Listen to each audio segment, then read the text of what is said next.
दोस्तों, आज हम आपको एक ऐसी मस्जिद के बारे में बताने वाले हैं कि जिसके निर्माण के वक्त कारीगरों को उसकी छत बनाने की ज़रूरत नहीं पड़ी थी। यानी इस मस्जिद की छत खुद ब खुद अपने आप बन गई थी। और साथ ही साथ हम आपको इस मस्जिद में मौजूद कुछ ऐसे शिलालेख दिखाएंगे कि जिनको देखकर आप हैरान रह जाएंगे। और दोस्तों, वीडियो में आगे बढ़ने से पहले नए आने वाले दोस्तों से ये गुजारिश है कि हमारे चैनल को सब्सक्राइब कर वीडियो को लाइक ज़रूर कर दें ताकि हम ऐसे ही नॉलेजेबल वीडियोस का ये सिलसिला जारी रख सके। तो दोस्तों, जैसा कि आपने वीडियो में सुना कि इस मस्जिद की छत को कारीगरों द्वारा नहीं बनाई गई, बल्कि इस मस्जिद की छत अपने आप खुद ब खुद बन गई। तो दोस्तों, इस बात में कोई भी शक नहीं है कि इस मस्जिद की छत अपने आप बन गई। लेकिन दोस्तों, आपकी जानकारी के लिए बता दूं कि ये कोई जादू या चमत्कार नहीं है, बल्कि इस मस्जिद की बनावट ही कुछ ऐसी है कि ये जो पिल्लर देख रहे हो आप वीडियो में, ये ऊपर जाकर एक दूसरे पिल्लर से इस तरीके से मिल जाते हैं कि इसकी छत खुद ब खुद बन जाती है।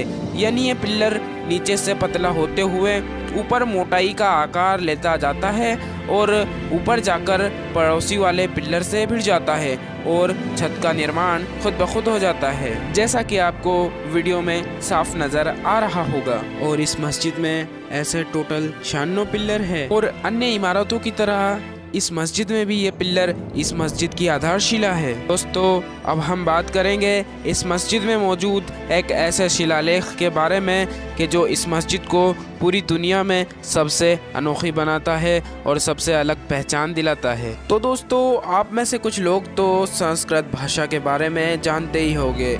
वही संस्कृत भाषा कि जो सनातन धर्म के अंदर अपना एक विशेष स्थान रखती है।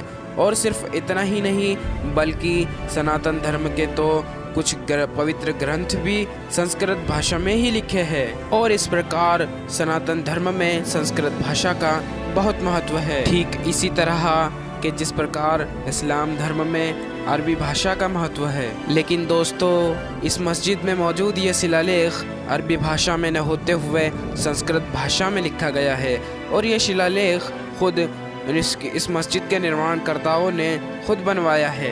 तारीख के मुताबिक हमें ये मालूम पड़ता है कि ये प्राचीन शिलालेख आदिल शाह फारूकी बादशाह ने बनवाया था। ये शिलालेख संस्कृत भाषा और प्राचीन देवनागरी लिपि में 6 लाइन में अंकित है और इसमें कुरान की आयतें और हदीस पाक का अनुवाद है। फिर बाद में फारूकी बादशाहों का वंश विवरण अंकित है और अंत में मस्जिद का निर्माण सन, महीना, दिन, पल घड़ी अंकित है। दोस्तों, ये शिलालेख भारत की इस मस्जिद को विश्व की सबसे अनोखी मस्जिद बनाता है। और दोस्तों, इस मस्जिद में इस शिलालेख का होना हमारे लिए एक बहुत बड़ी उपलब्धि है। दोस्तों, इस शिलालेख से हमें कहीं न कहीं तत्कालीन बादशाह की धर्मनिरपेक्षता का सबूत मिलता है। दोस्तों, अगर हम बात करें इस मस्जिद के निर्माण की, तो इस मस्जिद का निर्माण आदिल शाह फारूकी बादशाह ने सन 1490 ईस्वी में शुरू कराया था और लगातार 5 वर्ष के कार्य के बाद सन 1495 ईस्वी में यह भव्य मस्जिद बनकर तैयार हो गई थी। बुरहानपुर की इस जामा मस्जिद का निर्माण दिल्ली की जामा मस्जिद की तरह करवाया गया है और इस मस्जिद के मीनारे दिल्ली की जामा मस्जिद से भी ऊंचे बताए जाते हैं। इस मस्जिद के मीनारे इतने ऊंचे हैं कि इंसान इन्हें देखकर आश्चर्यचकित हो जाता है। ये मीनारे देखने में ऐसे लगते हैं कि मानो ये इमारत दोनों हाथ उठाकर निर्माणकर्ता के पक्ष में अल्लाह से दुआ कर रही हो।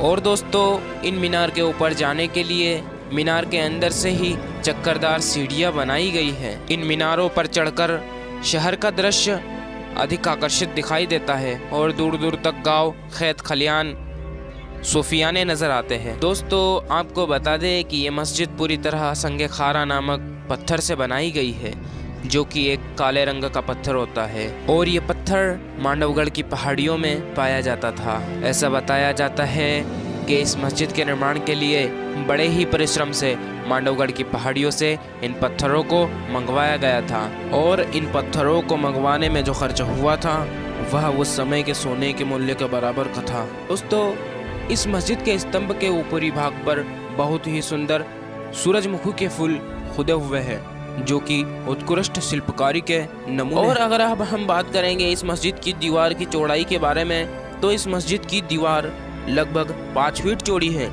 चलिए अब हम आपको इस मस्जिद की दीवार को दिखा देते हैं। देखिए दोस्तों, उत्तरी दिशा में मौजूद इस मस्जिद की ये दीवार लगभग 5 फीट चौड़ी है और इसके बाद नीचे से दुकानें और रास्ता और एक बड़ा सा मार्केट मौजूद है, जो कि शहर का मेन मार्केट है, जहां पर लोग बड़ी सी तादाद में हर रोज़ शॉपिंग करने आते रहते हैं। दोस्तों, अब हम आपको आखिर में वो शिलालेख दिखाते हैं जो कि महान सम्राट अकबर ने खुदवाया था। अकबर ने आसिरगढ़ पर विजय करने के पश्चात फारूकी बादशाह के आज्ञा पालन का वर्णन इस शिलालेख में किया है और उसके बाद अकबर ने लाहौर रवानगी की चर्चा इस शिलालेख में की है। और इस शिलालेख से हमें यह भी मालूम होता है कि अकबर ने बुरहानपुर में 1 महीना 20 दिन निवास किया था। तो दोस्तों, आज की वीडियो में फ़िलहाल सिर्फ इतना ही। मिलते हैं अगली वीडियो में एक नई जगह पर एक नई इन्फॉर्मेशन के साथ। तब तक के हमारे चैनल को शेयर, सब्सक्राइब एंड लाइक। मिलते हैं अगली वीडियो में।